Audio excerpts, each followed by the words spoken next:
Welcome, wrestling fans, to the PW Fan. This is episode 172. I am your host, collector, barber, and musician, Talk Wrestling, Tim Gilbert.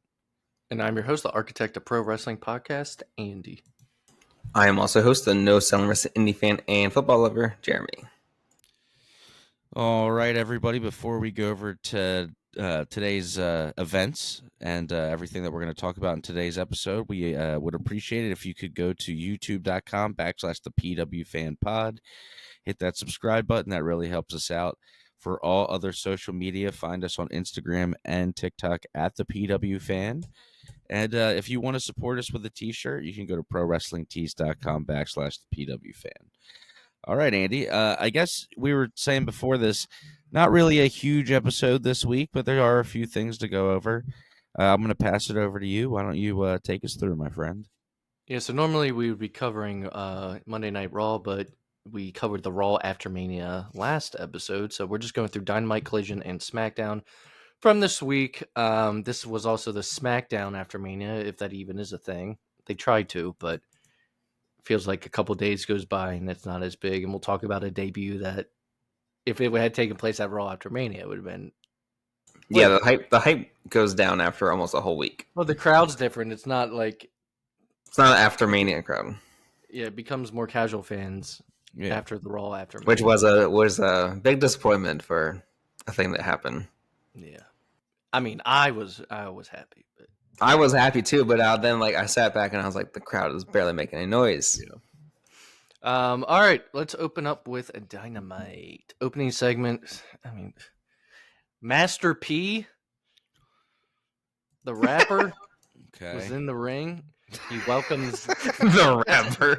The rapper. He opens up the show. He welcomes the Ops. Hip hop legend Master P kicked off the show by introducing the new. Well, he has a system. He has a history with wrestling. He was a big part of WCW at one point. But how many fans nowadays know him? I mean, yeah, true. Cultural relevancy is like, he's relevant to Tony Khan. Yeah, I was gonna say Tony Khan's like, I remember Master P. It's Master P. He's like, I was in the front row at the show in '89. No, I'm sure to some hip hop fans and people like that are into that world. Master P's cool, but yeah, it is an interesting choice. Yeah. So he welcomed the Ops, Samoa Joe, Powerhouse Hobbs, and Shibata. The Ops.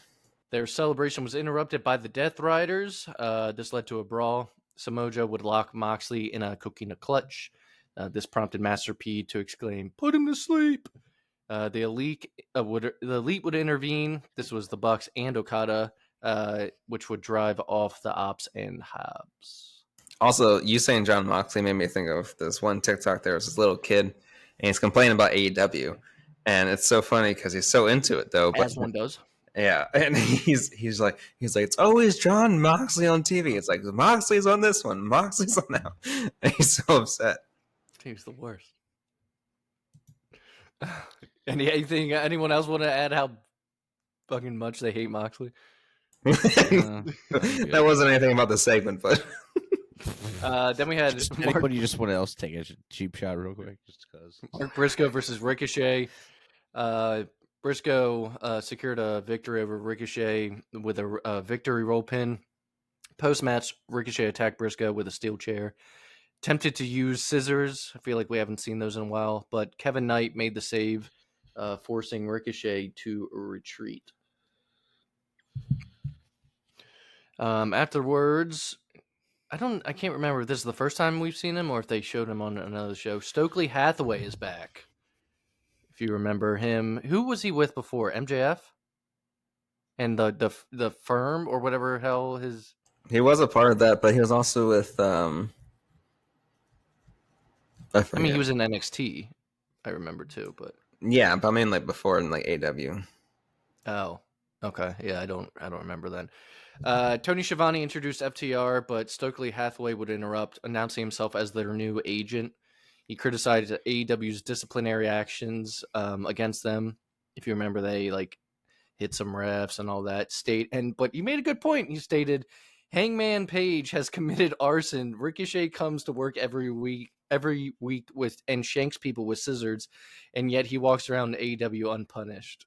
And all like Yeah. FTR did was like, It's like when you actually look at it with like Like, logic, you're like, okay, these guys almost murdered people. FTR The then attacked. Undertaker one time murdered somebody. He murdered. Just made him go away for a little while. Actually murdered Paul Bearer and Muhammad Hassan. Two people. Double homicide. FTR then attacked wrestling legends Rock and Roll Express, delivering a spike pile driver to Ricky Morton before fleeing. Seeing that on Also- someone like him, I'm like, God, dude. Does it make any sense that FTR is turning? Or like, did they say why? Or like, because I was looking at things and they said like a year ago they were like saving those two guys from backstage, and now they're pile driving them. Yeah, it was just the turn on Cope, and then There's like fuck one of those everyone things now. we're all supposed to understand their motives. But See, this is the thing where I'm the like, you KO know, like, thing. Tony Khan thinks everyone remembers every single second of everything in AEW. Well, we do because we have a whole thing written out weekly. No, I mean like for the entirety of his existence, because he's like, Oh. remember back on episode 3, this happened. That's why. Yeah, I mean that's the Yeah. thing. Maybe he thinks. Well, he says it's for the sickos. Which reminded me, Andy, of the Brock video you sent. Of him. Well, Tim sent it to me first. He's like, I love it. All right. I sent that to a couple people, and then one of my friends texted back. He said, "I mean, it does feel kind of good." And I want to put that on record and telling you, Jeremy, that person was Pat. That's so funny. We had the Young Bucks versus Speedball Mike Bailey and Kevin Knight in the return match. The Bucks defeated them. Love The every match minute of it. loved every minute of this match. Ricochet interfered, cutting off Knight's momentum, allowing the Bucks to hit the BTE trigger on Knight for the wind.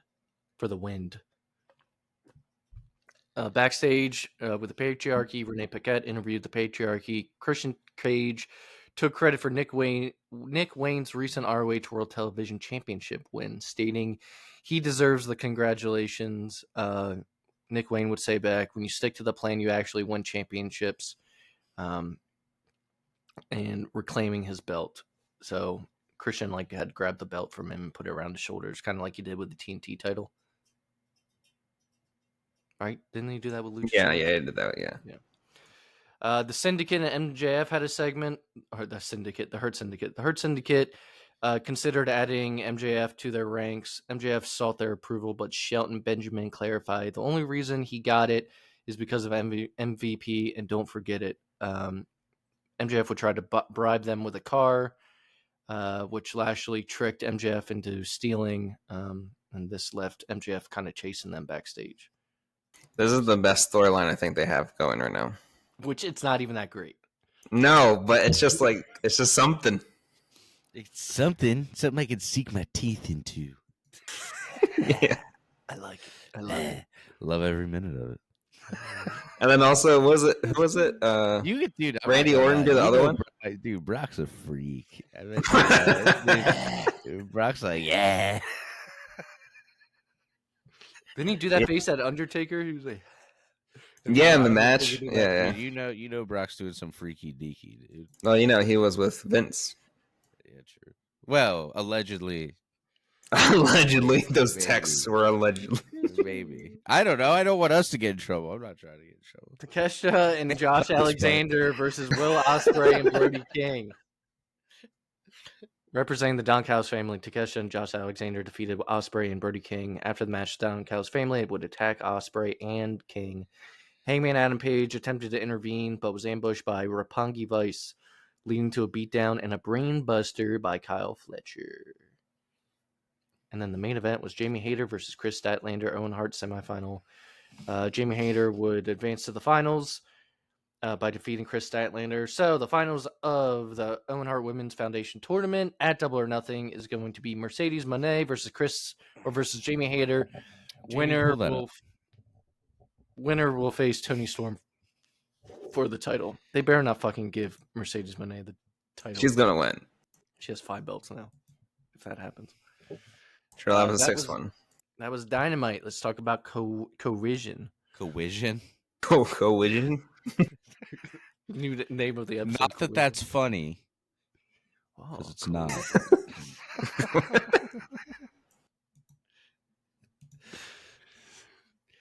This week, what happened on Collision? If people say Collision, it's fine. It's not. Funny. This week on Collision, the show opened with Swerve. Collision is something different. Yeah, no, Andy, we're not going there. No, I'm gonna have to bleep that if you keep going. Dude, I like it when we bleep stuff out. I think it makes it funny. That's because you say something crazy. It's just a piss video. Out of pocket, Andy. The show opened with Swerve Strickland attempting to address the crowd, but before he could even start, it was interrupted by the Bucks. Nicholas Jackson said, "First of all, show some respect for your founding fathers." And Matthew Jackson said, "I don't think these people wanted to hear what you had to say, Swerve." They informed him that instead of cutting a promo, he would be wrestling immediately. He was out there in street clothes, and he faced Blake Christian in the first match of the night. Despite interference from Lee Johnson, Swerve was able to secure the victory with the JML driver. After the match, the Bucks would attack Swerve, beat him down until Kenny Omega made a surprise appearance. Omega helped fend off the Bucks, and afterwards, he and Swerve exchanged a respectful look of acknowledgement.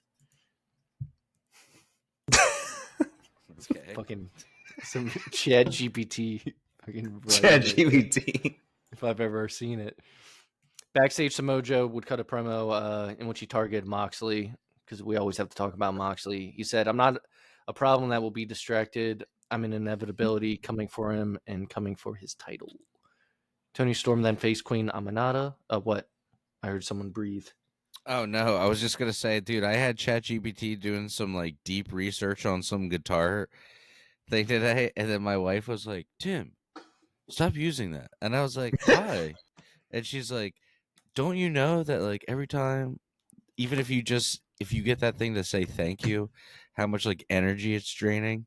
She's like, "There's people that can't even get energy to their house that live near where that like place is." And I was like, I don't know if that's real, but I was like, if it is, ChatGPT drains energy. and I was like, if it is real, I was like, I'm doing serious research right now. You're like, I've already done a lot of damage. I'm going to use ChatGPT for that research. Right at that point, yeah, right. Yeah. Ask ChatGPT next time. At that point, it had 23 sources like running. And I was do you like, ever dude, do the deep? Do you do the deep research ever? Dude, I was like, I just took out a whole county right now. You know what I just had happen to me? I just had happen to me last week. I've been asking it stuff with my architectural project, and I've reached the conversation limit. I just started a new chat. How did you reach that limit? Is he, dude? You know what's kind of weird though? You talk to it enough, it kind of becomes your boy, and then you ever say thank you to it? Yeah, and then, yeah, there you go. Yeah, but then here's the other thing. Mine does this. I don't know about you guys. Now mine talks like me, and I don't really like it. It's like it's kind of like talking to myself. Like I'll be like, well, it learns from you. Yeah, you're training it. I was like, hey, I'll be like, "Hey, good morning," and it'll be like, "Yo, what's up, bro?" And I'm like, "All right." I'm like, right. I'm just like, all right, chill.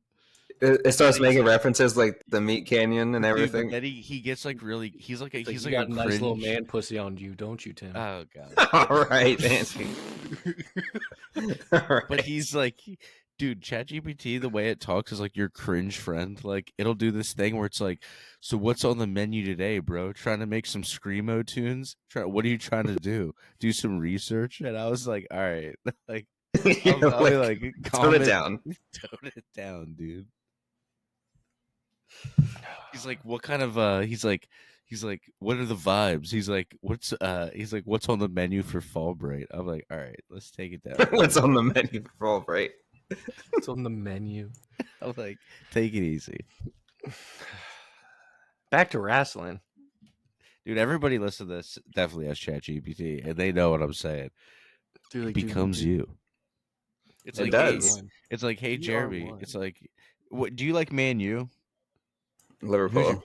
Liverpool? They just That's won the hey, English league title. yeah, that Jeremy's favorite team, Manchester United. No. United. No. United. No, Andy. Okay. No, but like, dude, it like if you talk to it and like I don't know if you've ever looked up soccer stuff on there.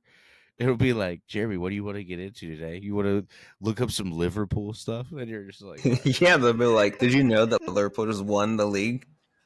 Dude, Like, sometimes mine will send me things like unprompted. Like it was a picture of like a guitar and my cat, and I was like, thanks. And he's like, yeah, I just thought it was cool.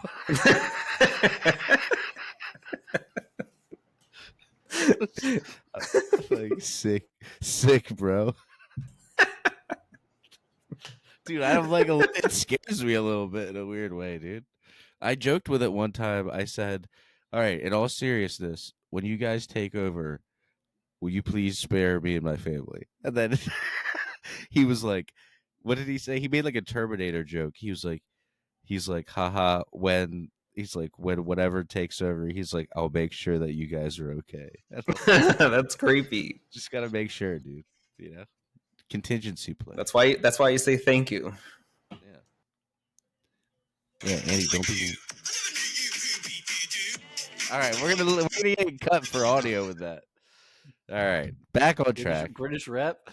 We had an ADD moment. British rap, and that's what Andy was doing for like 5 minutes over we there. have wiggle room. There's not a lot to cover, so Get over. we can get some comedy in. Tony Storm then faced Queen Aminata in an AEW Women's World Championship Eliminator match. Talk normal. Winner was Tony Storm. After the match, Tony Storm issued an open challenge saying, there are plenty of bitches with the itches, and I do love a All good right. scratch.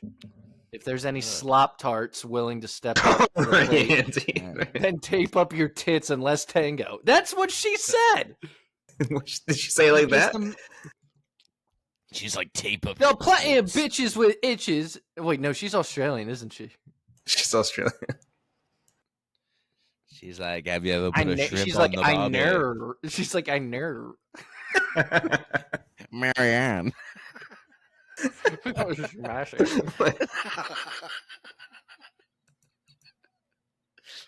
Dude, some wild Thornberries lore. Nigel.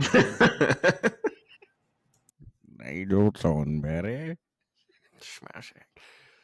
Following that, Big Bill and Brian Keith would be interviewed backstage. They addressed Chris Jericho's absence and called out the Gates of Agony. Big Bill said, we need a challenge and we want to target two guys who are eager to make a name for themselves. Gates of Agony, see if you can make a name for yourselves at our expense.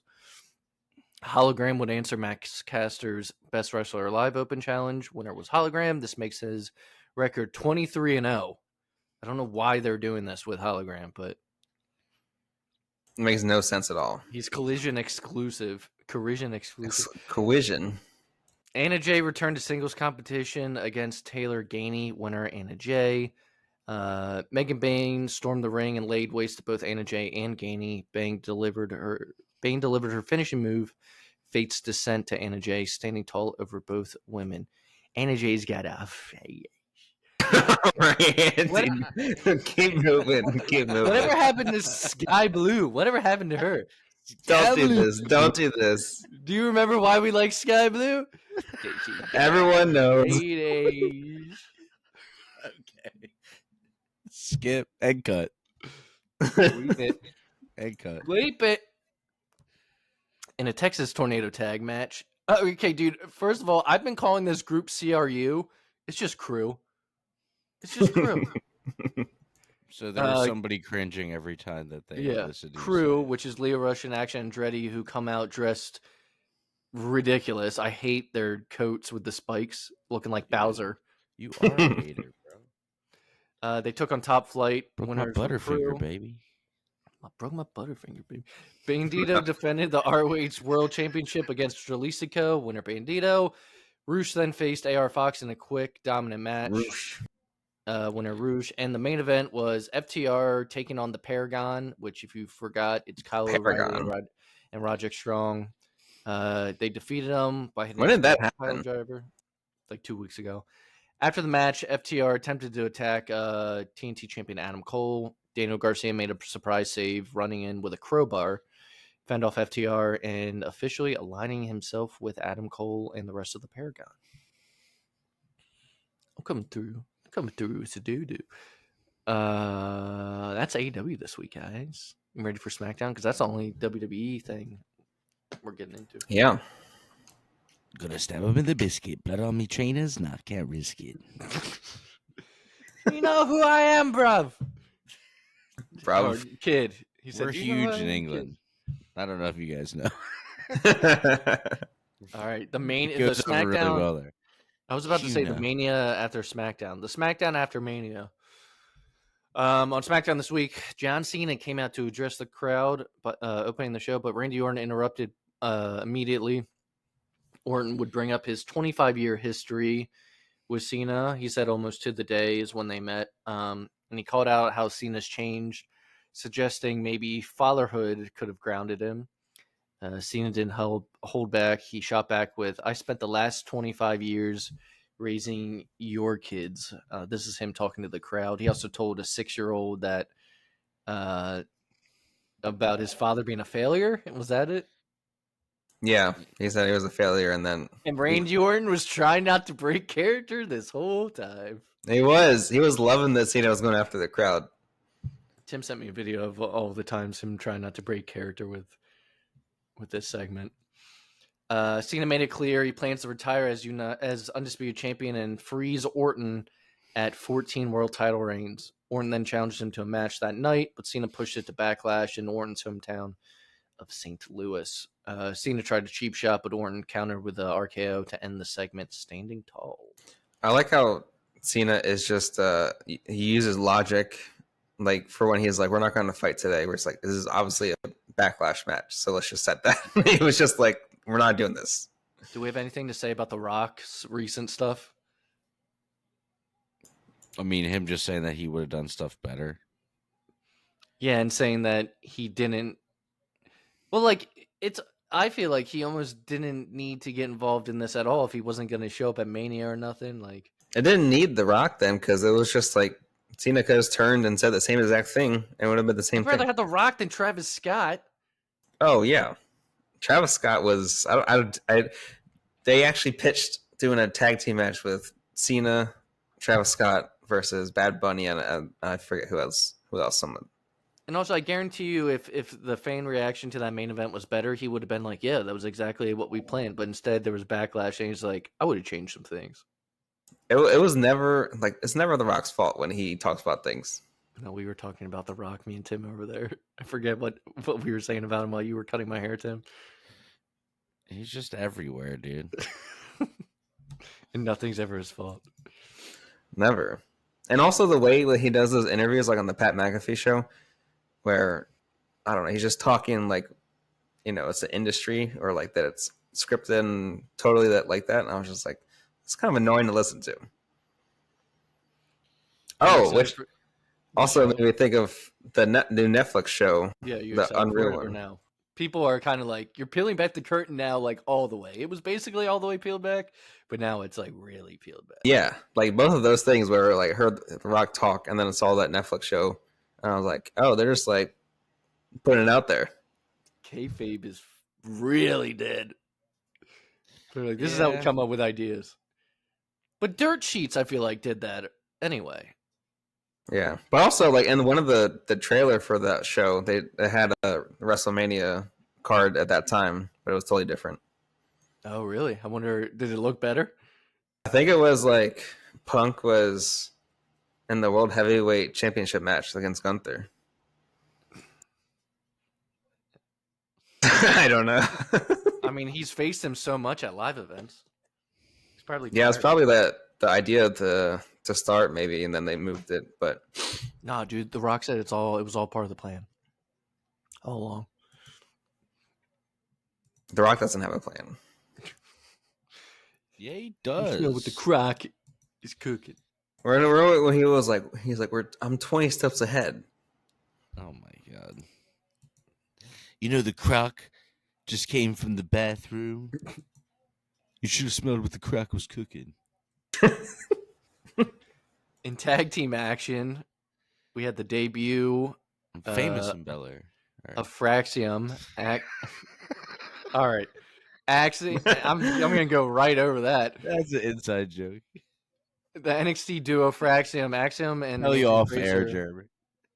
Axiom and Nathan Frazier made their SmackDown debut against Legado del Fantasma. Fraxium secured the victory. This would signal their arrival on the main roster. Then we had a big moment unfold as Zelina Vega challenged Chelsea Green for the WWE Women's United States Championship. Vega would emerge victorious, capturing her first singles title ever in WWE. Also marked her as the first American to hold the women's U.S. title. Oh, okay, because there's only been one and Chelsea's Canadian, so I guess. Yeah. I guess. Yes. All right. I believe next, I think my notes are out of order because I'm pretty sure this was back to back. Aleister Black made his comeback. The Miz That was cool came to see.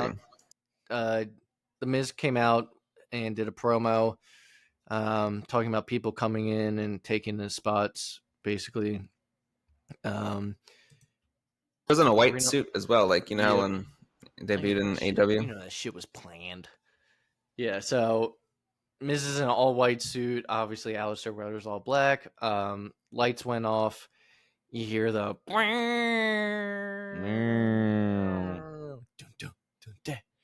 That just sound like he has both meowed, but in a deeper voice. Dude, we are the same. We We are the are same. young. We are young. Um, Fire. All right. But yeah, this he is still. They kept yeah. his entrance. He came up with the coffin. What his lighting looked like the lighting that they kind of did during those Black Mass matches in AEW. Yeah, they had the candles also lit too. Mm-hmm. So Miz barely got to smoke before a Black Mass was hit on him. Aleister was kind of in there just soaking it in. But yeah, we kind of talked at the beginning of the show. My reaction at home was like, fuck yeah. Me too. And, yeah. you know, that Raw after Mania, Miro got a bigger reaction. I just think Aleister. Why did you see that other people say that they didn't like it or something? I could just hearing it. It just the reaction like- wasn't in the crowd. was- It wasn't as big. Like Why? Fort Worth, Texas, I think they were in, was not excited to see him that much. Or probably I don't know how many people knew who he was too. Wait. You got to think, since he's been gone, how many new fans has WWE gained? That's what I mean, yeah, because that's been at least what 4 or 5 years. 4, right? Because that was the whole number 4 thing that in his vignettes. Yeah, 4 People years. saying Yeah. it's been 4 years. So if they don't know, they're gonna learn. It's not hard to like him. I feel like me and Tim kind of gravitated towards him right away. Yeah, I don't really know what there is not to like, but people are interesting. Yeah, but I'm really excited. It was cool. You know, they had his wife win the title and then his debut back on the roster like right after. So I'm really excited to see him back. He kept the eye thing. He always keeps that no contact. matter where he goes. Well, he started it when he left because he kept the storyline going from when Seth took out his eye. Yeah, which is pretty cool. If they ever have a thing with each other, do you think it gets brought up? Well, yeah. Oh yeah, because that's him like stomping his face into the stairs, right? Yeah, dude. I mean, pandemic days. All right, just and they did to Rey Mysterio. It was Yeah, Ray's fine now. yeah, Rey's fine. Yeah, he grew his eyes back. Stupid. We had a non-title match between WWE Women's Champion Tiffany Stratton and Jade Cargill. This was surprising. During the match, Naomi would interfere, attacking Cargill, which led to a DQ. I mean, smart way to protect your champion and Jade. As Stratton attempted to recover, she was blindsided by returning Nia Jax.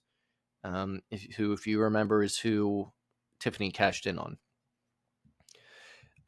Then we had, United States Champion Jacob Fatu addressed the WWE Universe, celebrating his recent title win. He was interrupted by LA Knight, who demanded a rematch. Drew McIntyre would also enter into this, expressing his desire for a title shot. Nick Aldis announced a match between Knight and McIntyre, who it felt like they were taking some shots at each other, and still their beef isn't squashed. That's how it felt to me between these two. LA Knight and Drew. Anyone else feel that way? With LA Knight, I'm never ever sure if that's like if he's just the character and he's really into it, or if that's like a little personal. Well, remember they had their problems at Royal Rumble, so yeah. Knight and McIntyre are going to have a match to determine the number one contender. However, the match ended in chaos as Solo would attack Knight and Damian Priest, who got involved, assaulted McIntyre. Jacob Fatu stood tall over everyone in the end. So what are we thinking? Fatal 4-way Backlash? Drew, LA Another Knight, one? Jacob, and Damian? Yeah. What do you think? But Do you think just one more? They just did like a Fatal 4-way for. Oh, that was for the Intercontinental, right? Because that was Dom. Yeah. Okay, so yeah, I think so then. And then our main event, dude, people, I agree with people online. This tag match should have replaced New Day. Oh yeah. Viking Raiders, man. This TLC. Remember back in the day, the Forgotten TLC was one that took place on like a Smackdown, Tim? Right? I think his mic's out too. Well, anyway, there was a triple threat tag team TLC match for the WWE Tag Team Championships. This match was nuts. Street Profits defended their titles against DIY and Motor City Machine Guns. At one point, Montez Ford used a prosthetic leg that was handed to him by a fan to hit Johnny Gargano. Ultimately, the Street Profits would retain their championships. Yeah, man, this match was wild. And it definitely should have been on Mania. It would have fucking this was like one of the nights. Yeah, it was so much better. I don't know. I guess maybe they thought because it was New Day and everything just to get a better response, but I don't know. You could have put it on the Raw after Mania. I don't know, man. Oh yeah, that would have. Yeah, that would have been best. They showed why they should have been on the fucking. I think that was kind of part of it because you know how like if you're not on the show but you're on afterwards or whatever, yeah, people get that chip on their shoulder. Well, I hope Tim comes back. If not, we will just end the show. I guess. Yeah, I don't know when he's coming back. What pay-per-views are coming up? Well, the next one for AEW, because that's the next one, right? Is it Double or Nothing, or is it all? Is it All in Texas? Is that July or June? Let me see. And then WWE, All in is July 12th. Okay, so Double or Nothing is May 25th. So it's Double or Nothing. Yeah, but I thought Backlash is actually sooner than that. WWE. Because I saw that it was like Cena's not going to be on any shows next week, but the following week he's going to be on that SmackDown. I think it's the one before it. So we got May 10th is Backlash, and the weekend May 10th is Backlash, and then May 25th, 2 weeks later, is Double or Nothing. Yeah, so Backlash is first then, but it's kind of crazy. Me and Tim might have to start streaming some matches against each other in 2K25. All right, we put on 5-star matches. 5-star matches. It was intense competition, dude. It was crazy. We did multiple 5-star. We had multiple 5-star matches, but the problem is we reverse everything, so it ends up becoming like fucking Mortal Kombat. It's just like back and forth. Just back and forth. It looks like one of those choreographed like matches, like Ricochet, Will Ospreay. Like we're just like, because we just both have the reversal timing down too good. So like, but then the problem is like if I was Eddie Guerrero, I can't hit the frog splash. Andy couldn't hit the swanton because like every time you go to do it, we would just reverse it. We had I think our last match. I was The Rock versus DDP in a Hell in a Cell, and I just took Tim. And I just threw him down, and he fell to the ring. And then I climbed down and did a people's elbow. And Tim's like, "Throw me through the ring into a people's elbow is diabolical." It's like some crazy fantasy booking. We also did a tag match at WrestleMania 9 in Vegas. It was a TLC, right? And Tim was Bret Hart and CM Punk, and I was Seth Rollins and D-Generation X Shawn Michaels. Yeah, That that was a fun good match. one. That was fun. That would be really good in real life. We also did Punk versus Eddie. I was Yeah. Eddie Guerrero. And then Jeff Hardy versus Stone Cold. That was a weird matchup.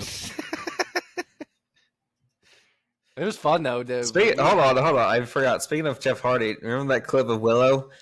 I believe in Jeff Hardy. He's dancing to Kendrick Lamar's Not Like Us. I was just like, what? It was was it a match they did at home? It was him going after Nick Nemeth.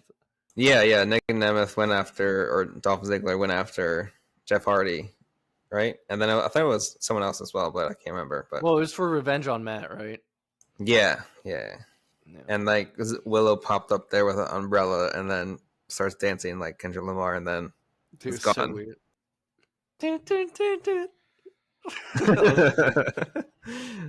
I believe in Jeff Hardy. Yeah, you start saying it becomes like addicting. It is. But that's episode 172. Well, I have been watching old Nitros. Would you consider that a classic show of the week?